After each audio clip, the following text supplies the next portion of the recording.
Olá, boa noite, tudo bem? Quero dizer que você é muito bem-vinda aqui. Nós estamos estudando o livro Virtuosa, de Nancy Wilson, e eu quero começar fazendo uma reflexão com você rapidamente de um livro que eu também estou lendo. Eu quero mostrar aqui para vocês. É esse livro aqui que se chama A Influência Sagrada: Como Deus usa as esposas para moldar a alma dos seus maridos. Ele é bem interessante. Depois, em um outro momento, se vocês quiserem, a gente pode partilhar juntas dele também, tá? E nesse livro é a visão de um autor homem. Ele dá a visão dele direcionando as esposas como influenciadoras. E a gente está falando um pouco disso, a gente falou disso no outro vídeo.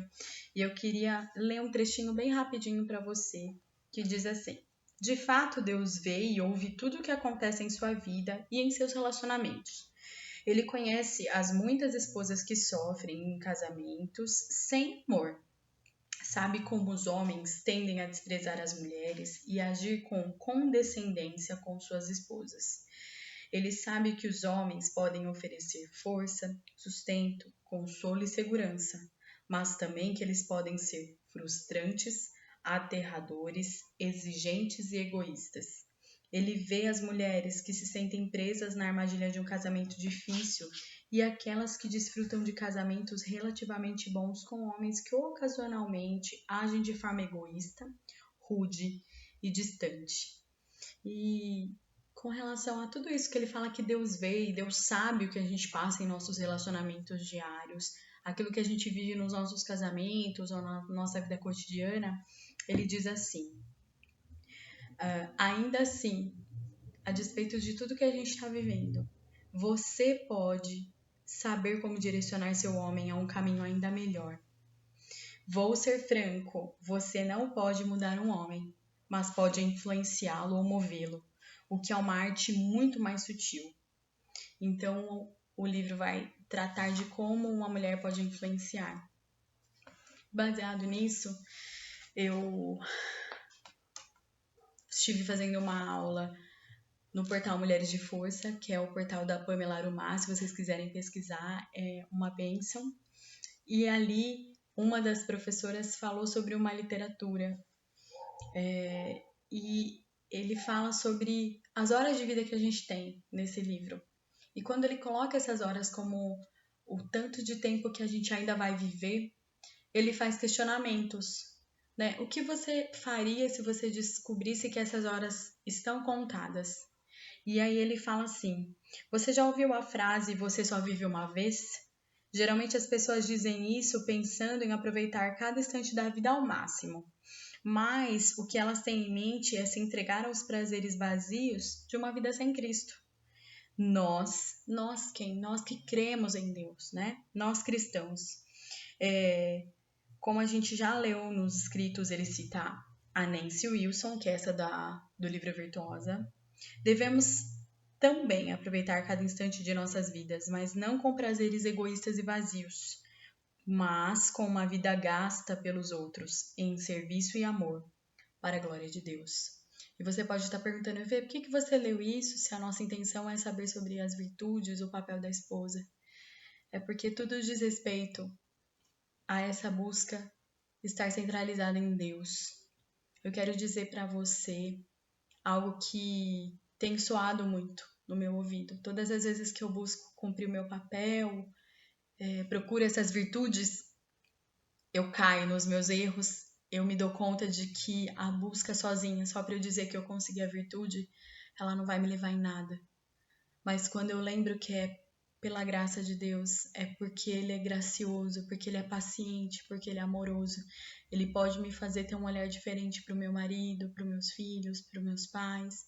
Enfim, quando Ele coloca nesse olhar que tudo está centralizado nele, que eu posso aprender com Ele, é diferente. E quando a gente gasta as nossas horas, não viver ao máximo por nós mesmos, mas viver com um propósito de doar ao outro, o que a gente está fazendo, como a gente está gastando as nossas horas e o que a gente está tirando proveito dela. Então é isso que eu queria deixar. E eu quero que a gente já entre no capítulo 2 sobre diligência. Eu não vou estar olhando aqui, tá bom? Eu prefiro muito o livro físico, que é esse aqui. Só que o Virtuosa eu não tenho, eu só tenho ele como um e-book, tá? Então eu vou estar olhando para o computador, mas hora ou outra eu vou aqui conversar com vocês. Então a gente está no capítulo 2, que é hoje sobre diligência. Nós já falamos sobre o que é virtude, e tá aí o vídeo 1, você pode clicar. E agora vamos para a diligência, ok? Diligência significa trabalhar duro, ter cautela, empenhar-se naquilo que faz. Significa esforço constante e cuidadoso, não apenas se empolgando no começo, mas perseverando nos anos adiante. Não digo de forma desleixada ou descuidada. Diligência implica trabalho constante e fiel. Fazer um trabalho suado significa suar para servir bem. A mulher descrita em Provérbios 31 é nada mais, nada menos que diligente. Portanto, examinemos alguns desses versículos que descrevem suas atividades e vejamos se encontramos um bom retrato de diligência a ser imitado. Versículo 13 diz assim, de Provérbios 31. Busca lã e linho, de bom grado trabalha com as mãos. Observe os verbos nesse período. Busca e trabalha. E observe que a expressão a descrever como ela busca e trabalha é de bom grado. A mulher que trabalha de bom grado é uma trabalhadora bem disposta. Você sabe como se parece e se porta com aquela mulher que é mais trabalhadora e indisposta, com cara de paisagem e postura rabugenta. Então, será que a gente tem trabalhado de bom grado para as pessoas que estão ao nosso redor? Quando alguém pede, e isso é uma coisa que eu me ponho muito a refletir. Quantas vezes eu reclamo, ai, tem que pegar isso de novo, tem que fazer isso de novo. Nossa, que trabalho ingrato, eu vou ter que cozinhar de novo, vou ter que preparar de novo. Então, será que é assim que uma mulher de virtude se porta? Uma vez que todo o nosso trabalho deve ser oferecido ao Senhor, essas são as atitudes que devem acompanhar o nosso trabalho: disposição e alegria. A mulher descrita aqui está usando suas mãos para embelezar e glorificar. Aos olhos dela, aquilo para que foi chamada era o seu trabalho, e ela havia sido chamada a administrar uma grande casa. O versículo 15 diz assim, de Provérbios 31. É ainda noite e já se levanta e dá mantimento à sua casa e a tarefa às suas servas. Ela madruga e dá início ao dia. Versículo 17. Cinge os lombos de força e fortalece os braços. Ela não é covarde. Ela não tem receio de trabalhar. Versículo 18. A sua lâmpada não se apaga de noite. Essa é uma mulher que não trabalha olhando com pressa o relógio. Ela não presume o término do trabalho só porque o sol se pôs. Então a gente muitas vezes pensa, né? Eu paro para pensar e falo, nossa, já tá de noite agora, eu mereço ficar ali um pouquinho sentada. E essa mulher de Provérbios, segundo a gente olha para a palavra de Deus, ela não para de trabalhar porque anoiteceu. Então, mais uma coisa para a gente pensar sobre a diligência. Versículo 27. Atende ao bom andamento da casa e não come o pão da preguiça. É cuidadosa em cuidar de suas responsabilidades sem relaxar, sem deixar as coisas de lado. Ela tem a necessidade sob o radar, as necessidades. Ao que tudo indica, ela pode delegar tarefas e não precisa fazer tudo sozinha. Mas quando delega, ela se certifica de que haverá um acompanhamento. Então, eu já ouvi muitos estudos dizendo assim, bom, ela era virtuosa porque ela tinha servas, ela tinha empregada para ajudar. Mas eu quero que você reflita comigo no que a gente já leu sobre os versículos aqui. Ela é a primeira a se levantar na casa dela. Então, ela não espera uma empregada chegar para a empregada começar a fazer. Ela é a primeira a se levantar e saber direcionar as suas empregadas. Diz aqui que ela também trabalha. A gente vai ver adiante que ela trabalhava com as mãos, ela fazia roupas para sua família, ela também vendia propriedades, enfim. E aqui a gente pode ver que ela também não deixava que o horário parasse ela. Logo, ela trabalhava mesmo que já tivesse anoitecido. Então, a preguiça não tomava conta dela. Ela não deixava as coisas fugirem do controle. Será que a gente está agindo assim? Será que a gente está sendo esforçada para fazer o que é possível, estar atenta às necessidades das pessoas ao nosso redor?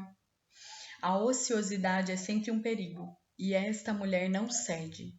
Você não a encontrará confortável em seu computador ou celular, passando horas mexendo nas redes sociais. Ela tem muito a fazer. A Bíblia tem uma admoestação específica para mulheres que desperdiçam o tempo, pois entre estes se encontram os que penetram sorrateiramente nas casas e conseguem cativar mulherinhas sobrecarregadas de pecados, conduzidas de várias paixões, que aprendem sempre e jamais podem chegar ao pleno conhecimento da verdade. Aliás, jamais podem chegar ao conhecimento da verdade. Isso está escrito em 2 Timóteo 3,6. Essas mulheres são vulneráveis por terem o fardo de uma consciência culpada e serem facilmente desviadas do caminho. Elas são preguiçosas corporal e intelectualmente, portanto, são presas fáceis dos falsos mestres. Então, outra reflexão para nós. Quanto tempo a gente tem passado nas redes sociais ou em outras atividades que tem tirado o nosso olhar das necessidades das pessoas ao nosso redor, de fazer as coisas sem disposição, murmurando, achar que mais uma vez a gente vai fazer. Isso é uma reflexão que é primeiro para mim e eu quero estender a vocês, tá bom? Olha só o que ela fala. Aqui está outra admoestação às mulheres sobre os perigos da ociosidade, mas rejeita viúvas mais novas, porque quando se tornam levianas contra Cristo, querem casar-se, tornando-se condenáveis por anularem o seu primeiro compromisso. Além do mais, aprendem também a viver ociosas, andando de casa em casa, e não somente ociosas, mas ainda tagarelas e intrigantes, falando o que não devem. Quero, portanto, que as viúvas mais novas se casem, criem filhos, sejam boas donas de casa e não deem ao adversário ocasião favorável de maledicência, pois, com efeito, já algumas se desviaram seguindo a Satanás. Isso está lá em 1 Timóteo, dos versículos 11 ao 15. A cura de Deus para a ociosidade, por que passam as mulheres, é o casamento, os filhos e a administração do lar. Então, qual é a forma de Deus tratar e trabalhar a gente não ser ociosa? É a gente tendo casamento. Então, um esposo para cuidar, um lar, filhos. Isso aqui está descrito na palavra de Deus.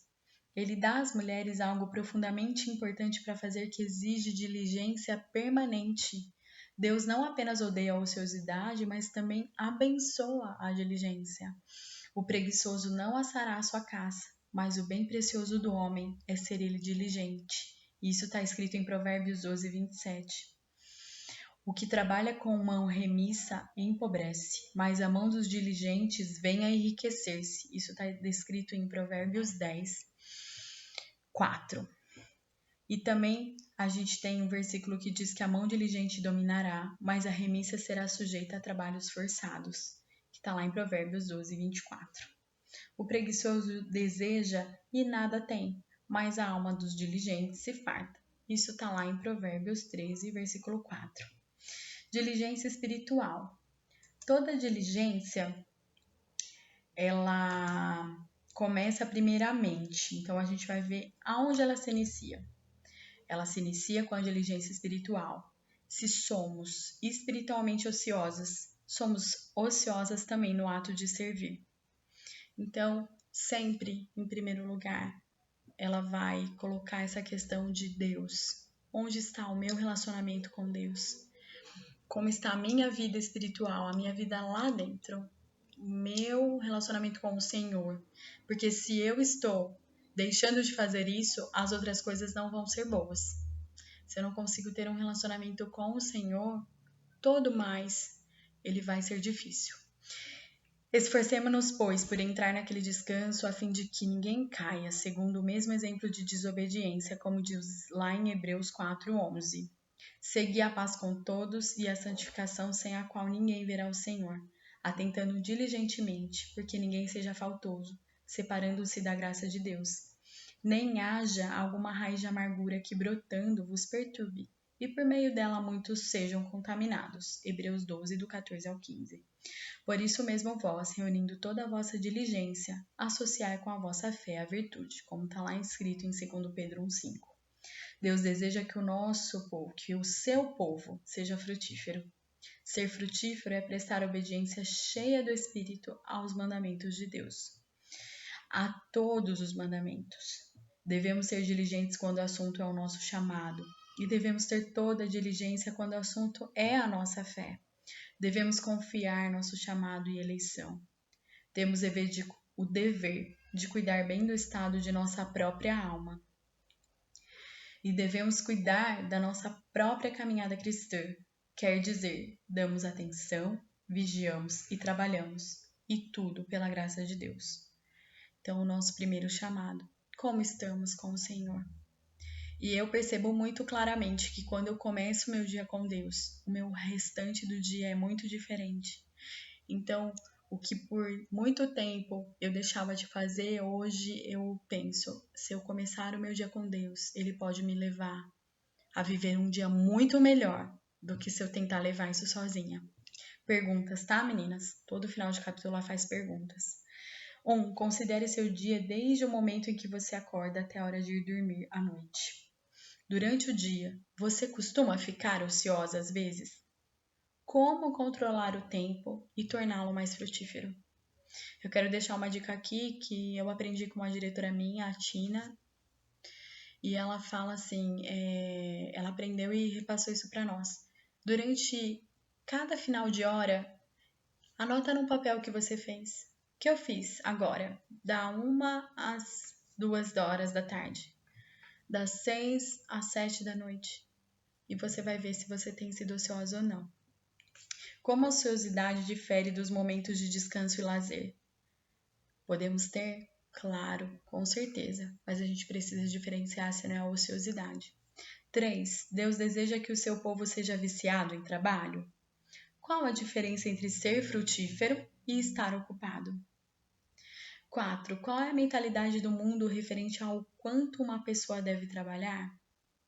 Qual é essa visão? Essa visão é mundana ou ela é bíblica, a que eu tenho hoje? 5. Quais as áreas do seu lar que mais carecem da sua atenção? O que atrapalha nosso lidar com essas áreas? Então, existem algumas áreas no seu lar que está carecendo de mais atenção? Quais são essas? Então, que a gente possa parar, refletir e ter diligência. Tá bom? Esse foi o segundo capítulo. A gente passou 2 minutinhos, mas por conta da reflexão inicial. E se você tiver alguma dúvida, quiser perguntar, comentar alguma coisa, deixa aqui nos comentários, tá bom? Super beijo e até mais!